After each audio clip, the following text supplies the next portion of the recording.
This is where the big boys play, huh? We ain't here to play. At the total combined weight.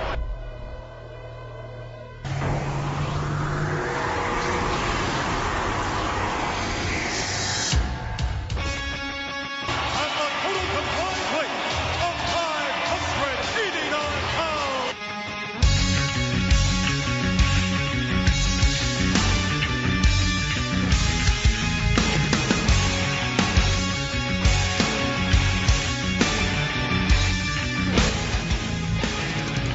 Welcome, ladies and gentlemen, at well over 500 pounds, this is where the big boys play. All right, welcome to the show, everybody. This is At a Combined Weight. I'm your host, Charlie Dudley, joined, as always, by Robert McElroy. How you doing? I'm well, Charles. How's it going? You know, just living the dream, trying to make it through these nitros. Oh, you. I feel like some of these storylines are just dragging on, and yeah, I don't remember watching this particular Nitro, but I do remember a lot of the storylines heading into Halloween Havoc. Slim Jim's Halloween Havoc. Yes, not Jack Link's, not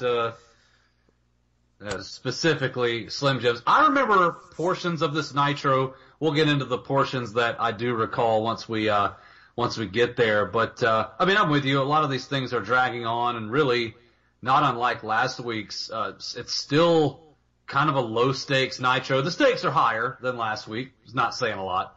But it was hard to get through some of these matches. Yeah, it's you're not, right. Not a lot riding on them. So this is October 7th, 1996, live from Savannah, Georgia. Commentary opens the show talking about whether Liz is in the NWO. That's where we start the show. A valet. Now, granted, it's probably one of the most famous valets of all time, but she's not really linked to Savage anymore, and she's linked to the Horsemen, who are already bad anyway. So I didn't like that they spent so much of this episode focused on Liz and the NWO storyline. It allowed us to announce the Ric Flair Macho Man for hour 2, and we'll get to that when we talk about that area of the show. Tony Schiavone shows us that the Harlem Heat have defeated the Public Enemy on WCW Saturday Night. We talked about that last episode because that was filmed on the 1st and the change happened on the 5th. So Harlem Heat regain the tag team titles. Both members of Public Enemy are on their way out to get some surgery. We'll talk about that in just a second. What did you think about the lead-in to the show?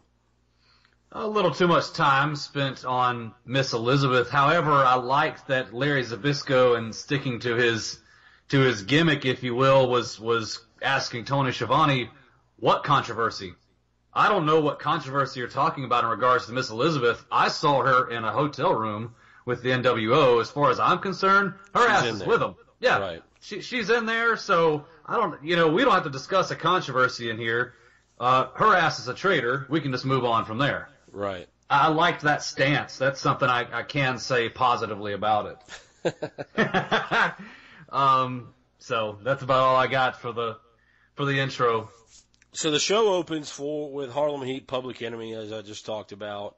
Harlem Heat comes in as the WCW Tag Team Champions after just defeating Public Enemy.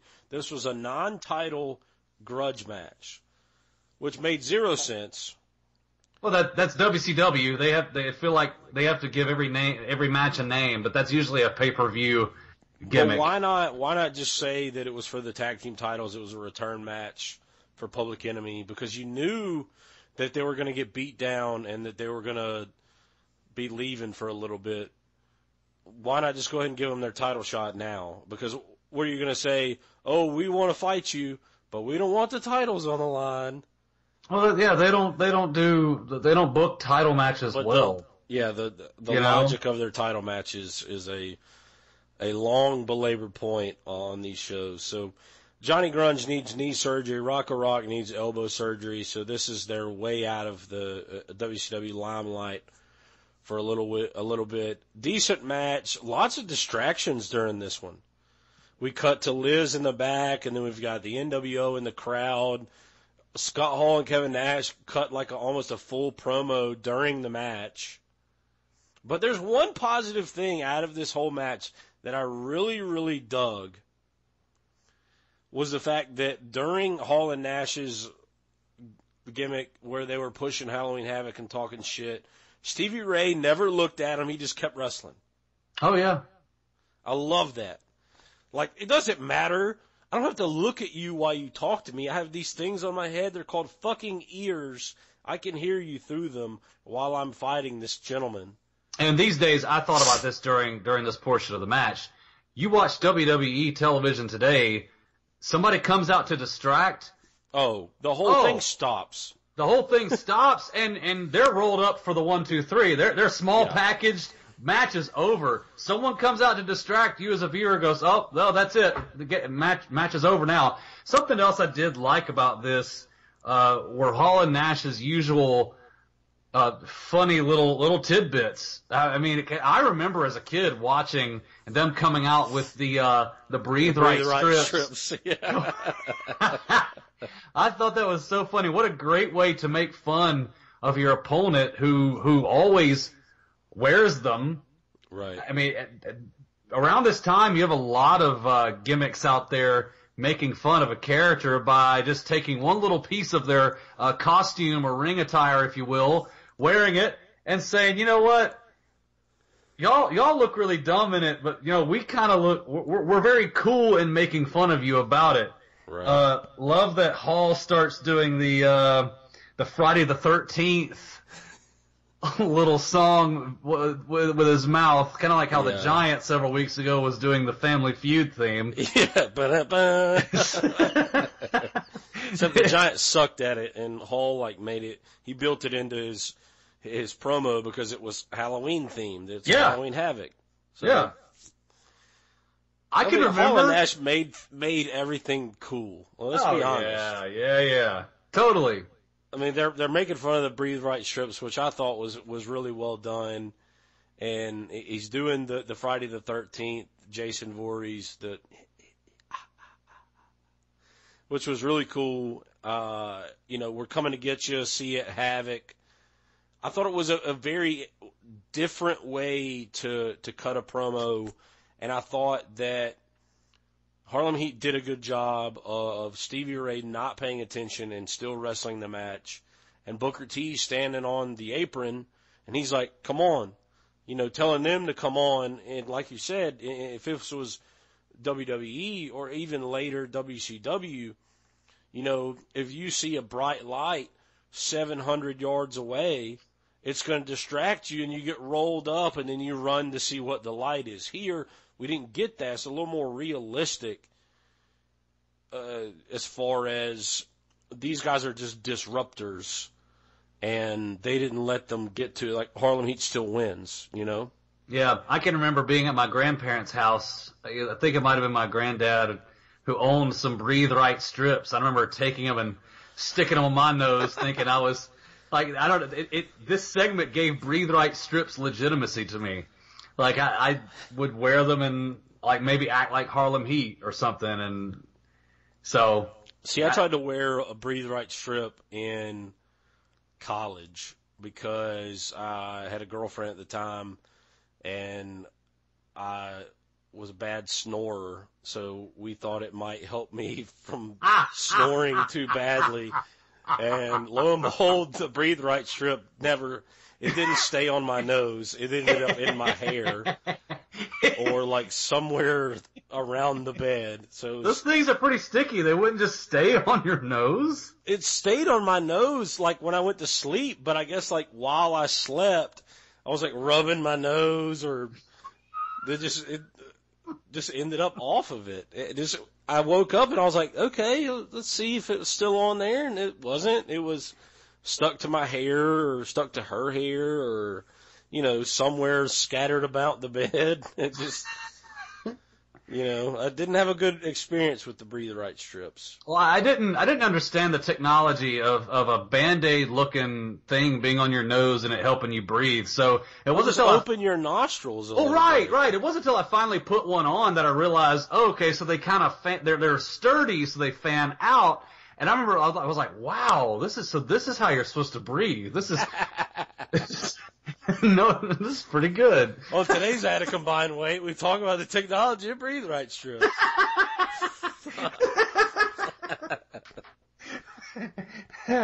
Oh, God. So within the match, one of the worst things I saw in this match was Rocco Rock's fall off the ropes when Colonel Rob Parker hit the ropes and Rocco Rock falls through the table. He, wobbles just a little bit, and then his right hand grabs the rope, and then he just kind of he just disappears from frame. You don't even hear much of a thud or a crash through a table. You hear a little bit of one, but mainly you just see him disappear, like he's falling down the abyss. It was terrible. There he goes. It was awful. There was very little impact to it. Harlem Heat had no idea he had fallen through the table, I don't think. Yeah, you would think a spot like that would play more of a factor into the match, and I guess it did in a sense, but it would be, the cameras would be more focused. You'd have at least one camera guy focused on the table, that way when the impacts happen, the audience can see it. Right. Well, Harlem Heat gets a win, takes out Grunge, they tear up his knee with the chair and off the top rope to the knee.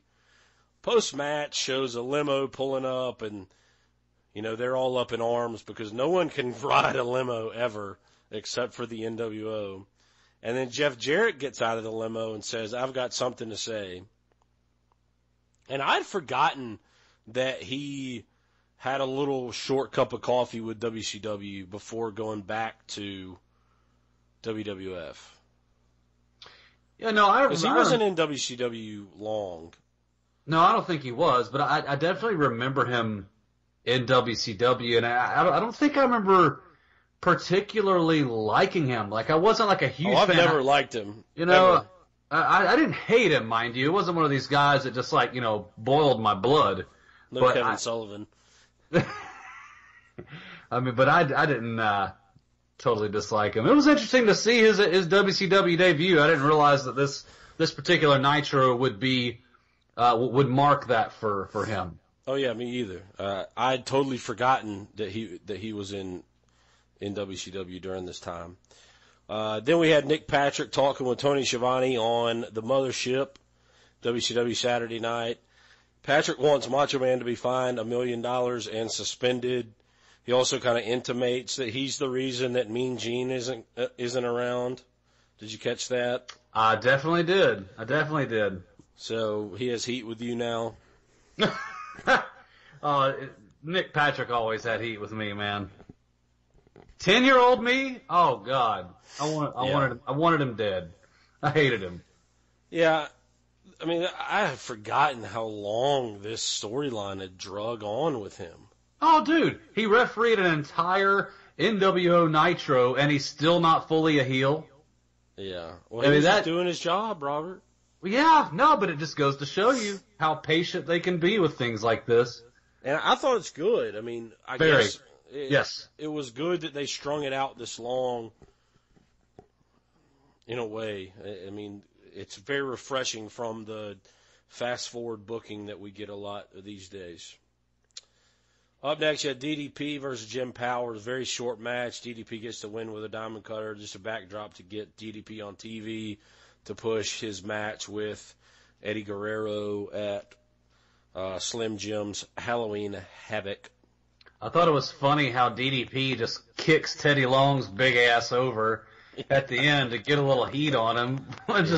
DDP, he was a great character as a heel.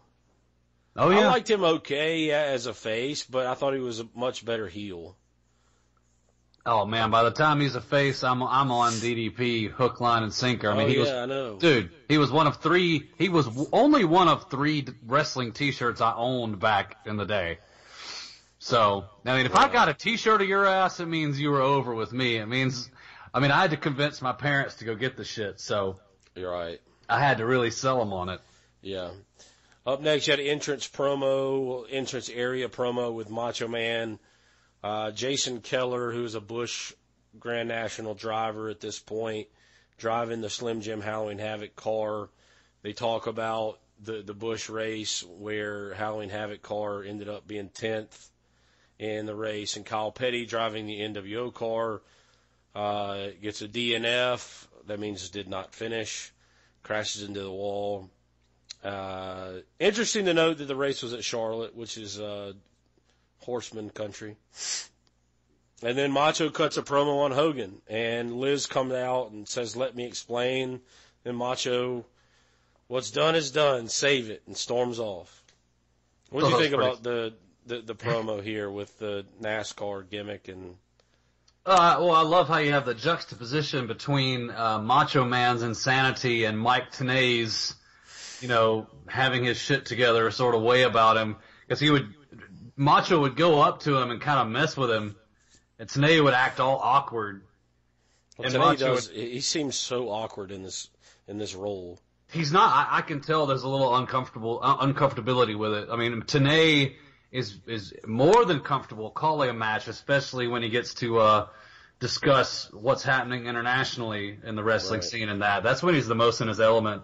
With this, he's not. Jason Keller, it was one of those deals where Macho Man just carried the whole piece. He got the microphone from Tenay and knew that Jason Keller probably hadn't had a lot of experience of this nature, so he just carried the entire piece, and it was funny. Yeah, I thought he did okay. He was like, "Oh yeah, you were there, Macho. You know he did." And Macho, they did better than 25th. And he kept working his way down. 20. Yeah. I thought it was gonna be really funny to me had Jason Keller won the race in the car. Had they were just working their way from 25 and go all the way to 1. It was first place, yeah. Like that was gonna be hilarious if they just built all the way to that first place. That would have only Jason Keller's win of the race would have made this segment a lot better. And see, this time period was really, really heavy in cross promotion with the motorsports idea because Turner had the deal, like the TV deal with both NASCAR and I'm pretty sure monster trucks. They would show them all the time. I mean, the Busch race was always shown on TBS, like on Saturday afternoon or Saturday night after WCW Saturday night was over if it was a night race. Yeah. And then I think they had the NASCAR on TNT at that time. So it was nice little, synergy there. And the motorsports section of Turner. Up next, Faces of Fear versus High Voltage. This was Squash City. Faces of Fear beat the shit out of High Voltage like they should have. Benoit and Mongo come out scouting the Faces of Fear. They'll battle at Halloween Havoc. So at least you had the drop back for, Faces of Fear are going to be at Halloween Havoc here. But there's pretty much a nothing match. If you want to see Ming and Barbarian just kick the shit out of people, then this is the match for you. Yeah, we also learned during this match that Jeff Jarrett will indeed be making his in-ring debut at here at Nitro, that it's not just going to be NWO-esque coming in on a limo and causing bullshit shenaniganry, that he'll actually have a match this evening. Right. Then we get Robert's brother, Mike Winter, against Glacier. And Glacier gets a win pretty quick fashion, still undefeated. The crowd was not into this match at all. No, they weren't. And I don't know if it was the Glacier gimmick or the fact that he was facing Mike Winter, which was spelled Wenner. And on the network, it's spelled like winner, like the winner of the race. It's interesting to note that there's not that connection between the two. But the crowd was chanting boring. Yeah, there was a portion of the crowd chanting boring. It doesn't make a grandiose amount of sense. I mean, here we are in the deep south, Savannah, Georgia. Glacier's a Georgia kid. But like you said, I mean, it very well could have been the fact he was going up against Mike Winter. I didn't get it. I mean, we're only at this point, he should be facing somebody better. Yeah, don't you no think? doubt. Yeah, absolutely. I mean, you debut against Big Bubba. That's a good. You would think you would just go up from there and just keep facing better opponents. WCW did a pretty poor job of booking the lower card during this time period. You know, they were able to book the cruiserweights, but there weren't really angles a lot of times with the cruiserweights. They were just really good matches and feuds that didn't really have, like, you know, a ton of heat to them. And the only entertaining feud I can remember that didn't, you know, just revolve around the matches was stuff involving Jericho. And so the lower card gets brushed to the side here. And I think that kind of hurt Glacier's momentum. That, you know, he shouldn't be wrestling squash matches 3 or 4 weeks into his build after he's faced, you know, better guys. Yeah, no doubt. Up next, we have Hugh Morris versus Jeff Jarrett. We get his WCW Monday Nitro debut. It's funny that you mentioned how the spelling of Mike Winter's name, Hugh Morris, he's Morrus. Yeah. Instead of so they like to F with people's spelling of their last names. I mean, you know, it's so funny that his name is Hugh Morris because he's laughing all the time, so it's humorous. Yeah. You get it? Totes. It's Totally very, get it. very Vince Russo-esque there with Hugh Morris actually would become Hugh G. Rection. No, yes. He would. When? Yes. When? Later in WCW when Russo comes over. Hugh G. Rection is going to be Yes, Hugh, middle initial G, and last name Rection. Oh, no, yeah, I get it. No, I'm just telling you how they spaced it out, you know, because it's hilarious. You know, Vince Russo's so funny.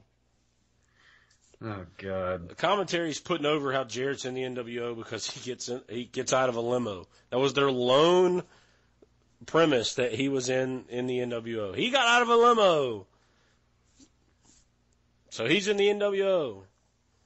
And I thought it was good, honestly, that Bischoff gives a little background of who Jerry Jarrett was and why Jerry Jarrett's important. And it would come to fruition later during Jarrett's promo.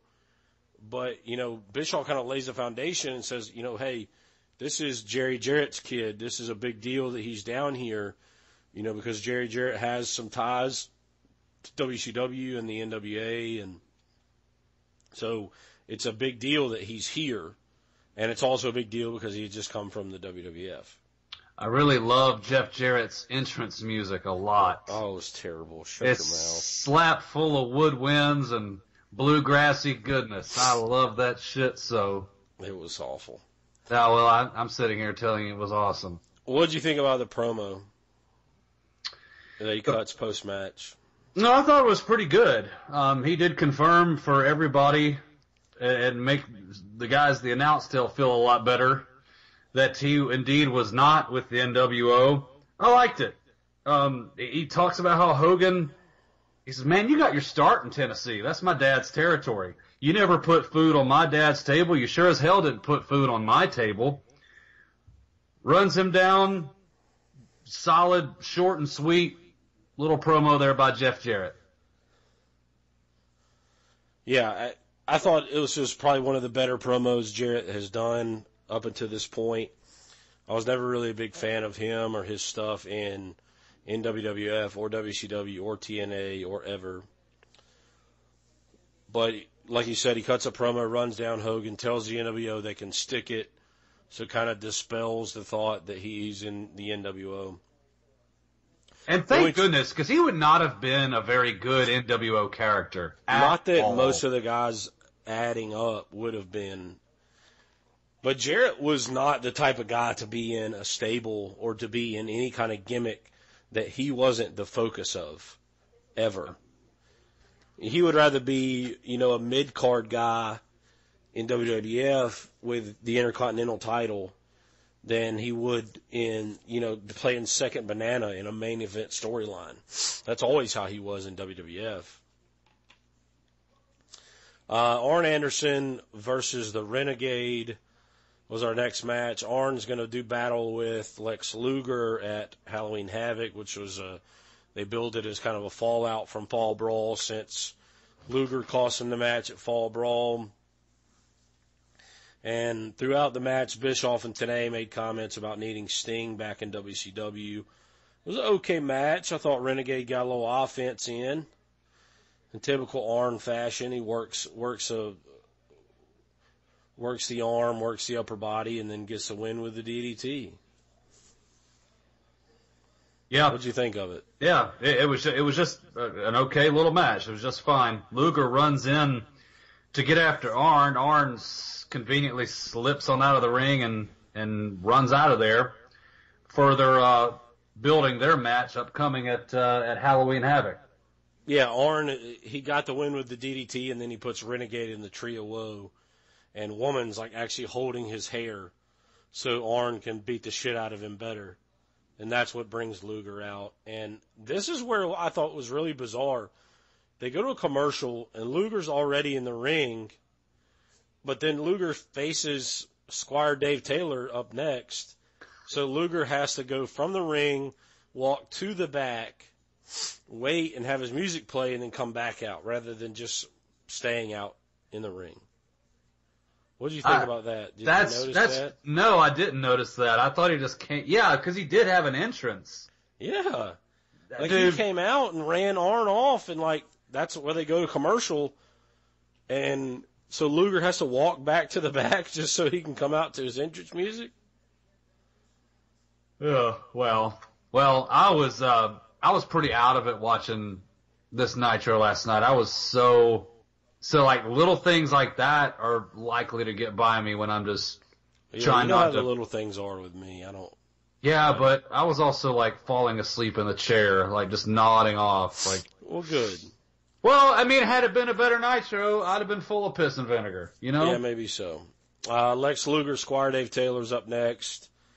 Dave Taylor kicks Jeeves down during his entrance. And I mentioned how weird it was that Luger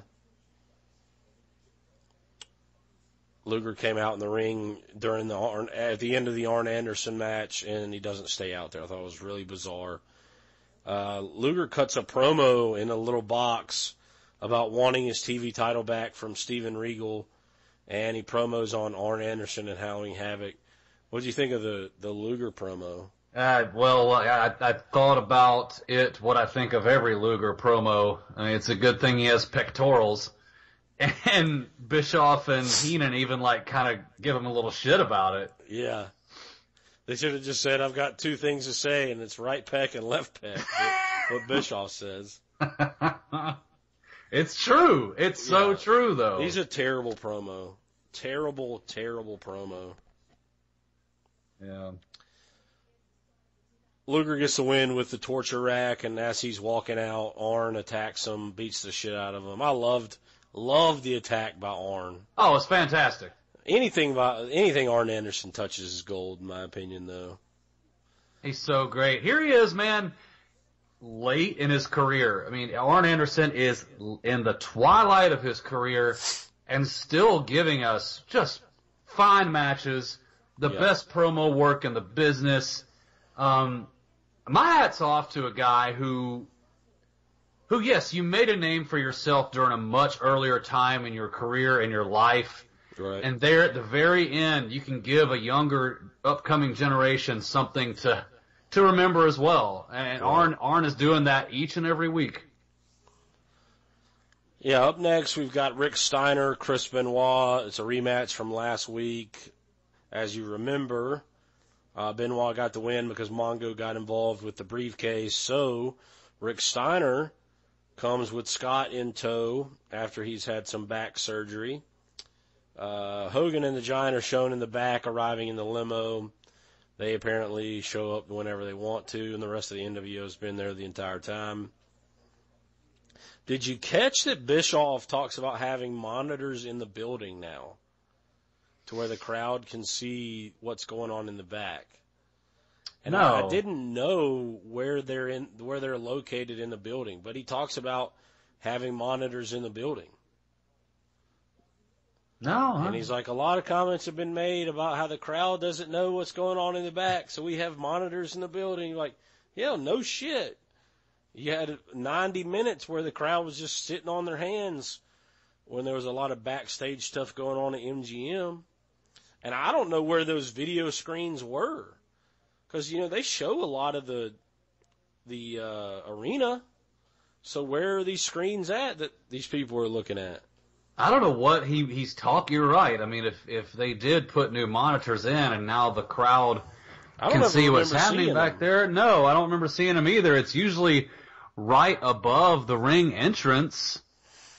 Yeah. In a traditional setting. But I don't ever remember seeing them. And you would think that they would show them because it's, a newfangled toy. Yeah.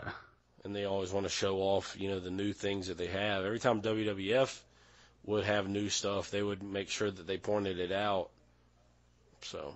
Yeah, even for shit that was terrible, like Tout. Yeah. Oh, God. Tout it out.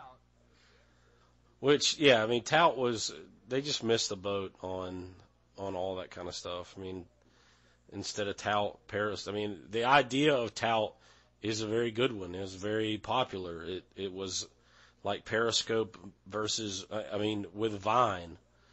The technology was in the right place. It's just WWE is always backing the wrong horse, if you will. Yeah. Rick Steiner steals the briefcase from Mongo, hits Mongo, and Benoit gets the win. That's going to bring us to our main event of the evening, Macho Man versus Ric Flair. And Hogan's talking to the Nasty Boys with DiBiase, and he says, hey, why don't y'all go talk about this contract with DiBiase, and they disappear. And then we cut to the NWO beating down Ric Flair, and Liz and Woman are looking on from the periphery of the beatdown. Flair needs shoulder surgery. He's got a torn rotator cuff, so that's the way for them to get him off TV. I didn't like the fact that Flair gets beat down and we don't see any Horsemen. I didn't like very much about this whole entire segment. It's much of the same shit we've seen for weeks now. Yeah. Yeah, Giant chases Liz out to the broadcast booth, and then Macho Man's there with a chair. But then Hogan sneaks attacks Savage and lays him out. And then Giant beats down Savage, and he almost kills him twice. He awkwardly throws him into the ring post and, drops him and fumbles around. And then when he throws him in the ring, it was the most awkward throw into the ring I've ever seen. Oh, it was downright dangerous. Yeah, it was really dangerous.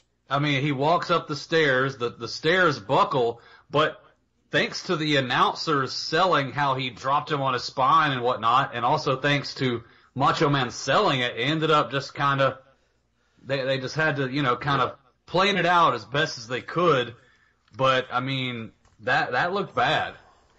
Yeah, the Giant is a physical liability at this point. And a verbal liability, too. They just needed to... They let him do too much, I think, with that. If you know that you can't do it, don't do it. Yeah. And interesting that I'll bring up something when we get to the rumors and news section of how this little angle played out in the way that it was done. But... Then Hogan's beating down Macho, dropping leg drops, and then he's yelling at Liz, I own you. And then he traces Macho Man's body like a spray paint outline instead of a chalk outline. And The best part of this segment is when they cut to the Giant and he's holding Liz, and he gets smoked with like almost a full Coke. It just hits his back and it busts everywhere. I thought it was awesome. And the crowd popped because all the people around the guy that threw it were like cheering him on, like, dude, that was fucking perfect. Yeah, you're fucking awesome. Coke went everywhere. It was killer. It was a good little spot. At the end of Nitro, so many weird things happened with the Giant. What do you mean? At the end of all Nitros, or at the end of like some of the past several we've covered? Oh yeah, he fell down. He's fucking cursed. He fell down. He couldn't keep the headset on. The headset kicks his ass like 3 or 4 times. Oh yeah, it's like headset 3. It's like headset 3, Giant 0. Just getting his ass whipped. And like you said, like him almost falling several times when he turned NWO several weeks ago. He couldn't explain why. He just kept getting interrupted. If you want to see some weird occurrences happening in the world of professional wrestling, just keep your eyes focused on Giant for the last 10 minutes of a Nitro. Oh, you will see some bullshit. Easy. And I thought the whole like making Liz watch gimmick it drug on really, really long. It did. And I didn't like the fact that the Horsemen didn't show up to save Flair. And then once the NWO is gone, as the announcer, you could say the Horsemen chased them out of there, and now they're out in the ring. But why wouldn't the Horsemen show back up? Well, they did discuss how the reason why nobody was coming to Macho Man's aid is because the Horsemen were tending to a beat-up Flair. Right. Did you catch that? Yeah. Okay. But, I mean, you would think that some of the NWO would show some wear and tear from battling the Horsemen. But no, all of them come out unscathed, and they're all standing around, and I mean, it's been much ado about the Horsemen traveling in packs. And I thought it was really bizarre. Hogan was like, the consummation is over, and I own you, body, soul, and heart. And it was just like a weird road that that the announcers didn't explain, and I don't think it's ever explained. I think Hogan just says shit now, like randomly, and they never explain it. Yeah, well, it's just like, move on. Yeah, we've discussed a lot about how, I mean, they've got their hands all over Liz. They bully her, this, that, and the other. That shit doesn't fly on today's on wrestling product, no matter where you go. So I mean, it did drag on. I didn't like Giant's catcher's mitts, his bear claws being just like, here, watch. Yeah, he's like, I mean, just has her head in his hands, just like directing her eyes toward him, whatever. It was, that whole thing was drug on a little long for me. Yeah. And this was honestly just a backdrop to debut the monster truck. Yeah. And he's like, let's destroy the broadcast booth, and then all of them leave. And the Hollywood Hogan NWO monster truck comes out, and Six is hanging out the passenger side, and it's like revving its engine right by the broadcast booth, and then, we're out of time. Yeah. It's also, not only is it the debut of the NWO monster truck, but minute Wednesday thought here, it's also the debut of the Six shirt with the pool ball on the back. Yeah. On the back. I never viewed a Six pool ball the same after that. I would see people playing pool. Oh, there's the Six. It's on the back of the shirt. But shit, I thought it would have been really cool. Go ahead. I was going to say, like, you accuse me of missing the little things so often, but, like, some shit I latch on to between breathe right strips and the number 6 ball when you're playing billiards. Some things don't get by me, Charles. Some things. A lot does, sir. Well, the important shit doesn't. Moving on. I was hoping that they would destroy something with with the truck. Me too. I mean, you have that giant-ass monster truck, and you're revving it up, and you're not going to destroy anything. It wouldn't have looked good if they tried to destroy the broadcast booth, though, because you wouldn't have been able to ramp it up to where it was like, could smash it down. But overall, a decent Nitro from an in-ring perspective, but the NWO stuff is dragging on. You're not building any of their characters anymore. Hall and Nash save everything within the NWO. There's no entertaining elements outside of those two guys within the NWO other than Giant's fuck-ups. Yeah, and you had, even in the back when they were beating down Flair, I failed to mention this, Vincent is doing some really weird shit with the camera. Yeah, that was so annoying. I couldn't tell if he wanted the camera to go away or wanted it to stay. Oh, go away, go away. No, stay. You get this. Well, make up your mind. Yeah, I don't think that was very well done on his part. It was... you discussed last week about how you were covering the one of the old lariats for PWInsiderElite.com and how Macho Man really isn't satisfied with his place with the company right now. Who can blame him? He is made to look... Oh, they just beat the shit out of him all the time, and he never gets his heat back. Ever. No. And just, it goes to show, but he is still so over with the fans, but that's a testament to him as a character, to how beloved and likable he was. I mean, think about that for a minute. How often the crowds now, both the live and the television audience, sees him get the hell beat out of him, and he's still so over. So just imagine them booking Randy Savage better. How much more over he'd be.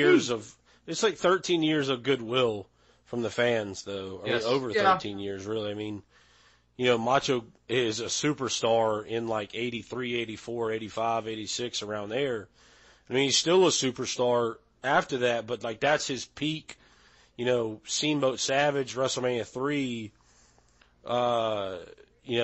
Mega Powers Explode, WrestleMania 5, he and Ultimate Warrior in the retirement match, WrestleMania 7. I mean, those are iconic moments in wrestling, and you don't really forget that. So I think they use a lot of that goodwill in WCW to keep him popular, despite the fact that he's getting annihilated on a weekly basis. Yes. Interesting little transition here. It's still in the rumors and news that, as you mentioned in the old Lariat section on PWInsiderElite.com, Halloween Havoc is believed to be Macho Man's last date with WCW. At this point. Now, we know different as, moving forward, but within these old Lariats, Dave brings up a great point about Macho Man taking Slim Jim with him. I mean, Macho Man is the Slim Jim guy. He is the Slim Jim spokesman. So if he leaves, one of WCW's biggest sponsor leaves. So you got to believe that they're rushing to get a deal done here.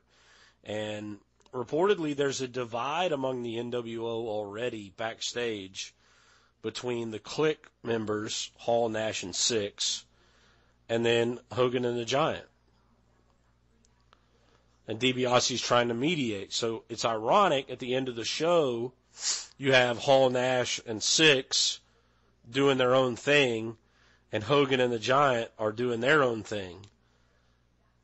And DiBiase's trying to mediate in real life, trying to mediate between the two. It's just a mess with the NWO, and it doesn't get any better. Oh, no. It doesn't. I mean, adding more people makes it worse and waters it down. And like I've told you when we've talked off the air, is I never realized, I guess the fans just weren't really paying attention to Raw much, but I don't understand how these shows were doing such good ratings. I don't. I guess maybe, because I can tell you what kept me in it as a fan. I can't speak for everybody. What kept me in it is I kept waiting for the WCW to get their heat back.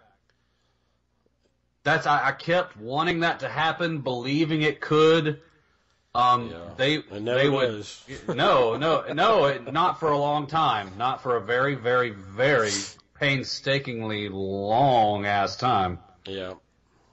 So interesting to note also that these two guys are on the show, but Dave mentions this in the old Lariat as well.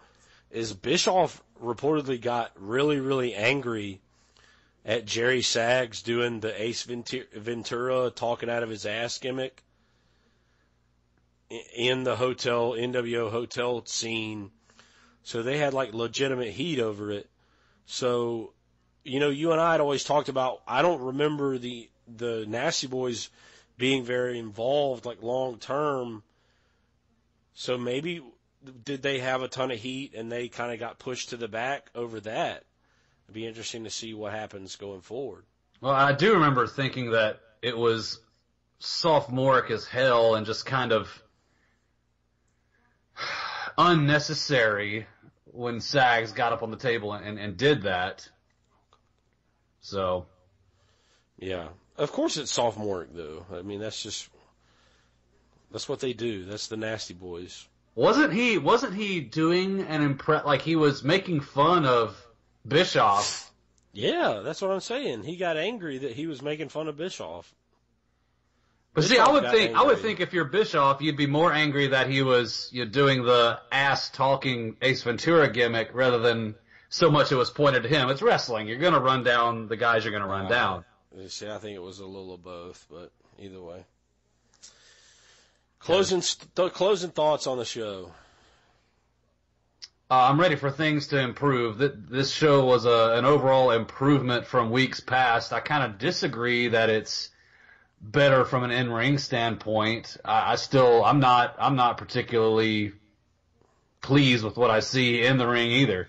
Well, it was improved from weeks previous. I mean, Rick Steiner, Chris Benoit was serviceable. Yeah. John Anderson, Renegade was okay.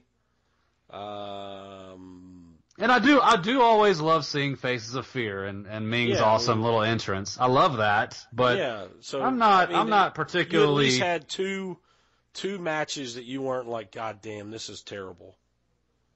My skirt hadn't been blown up in weeks. Oh no, and it won't be. It won't be. Yeah. Not until you've got the cruisers on a consistent basis underneath the card. Yeah. Oh yeah. You're not going to have another NWO edition until after Halloween Havoc. So what you see is what you get there. So we'll see what happens with the build going forward. Interesting to see how the Nasty Boys are involved and how they build up the rest of the card. You got anything else? No, man. That's it. All right. Where can we see you on social media? Being_large on Twitter and Instagram. Robert McElroy, actor, on Facebook.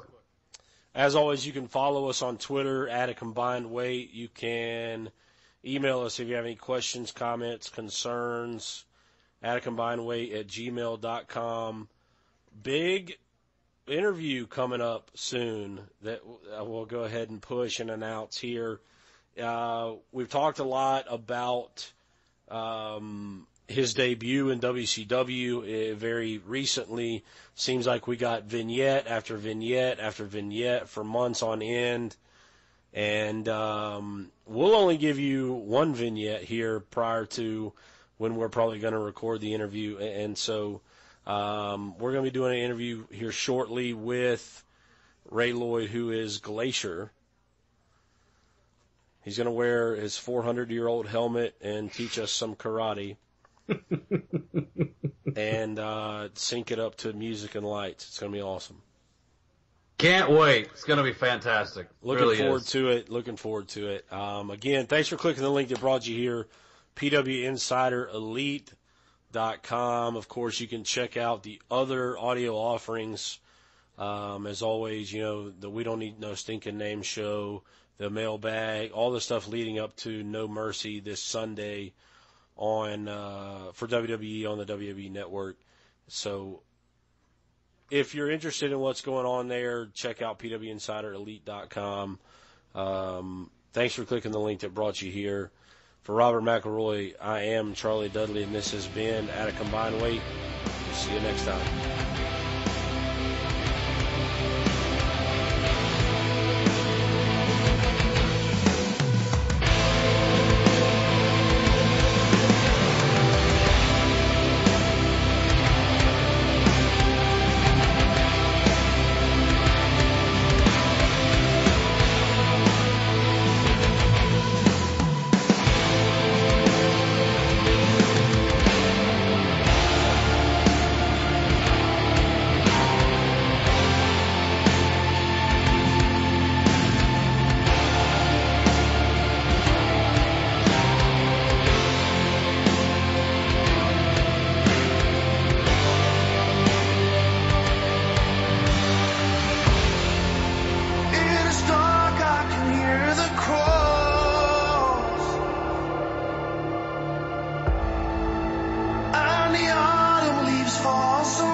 Trees asleep, still stretch for the sky.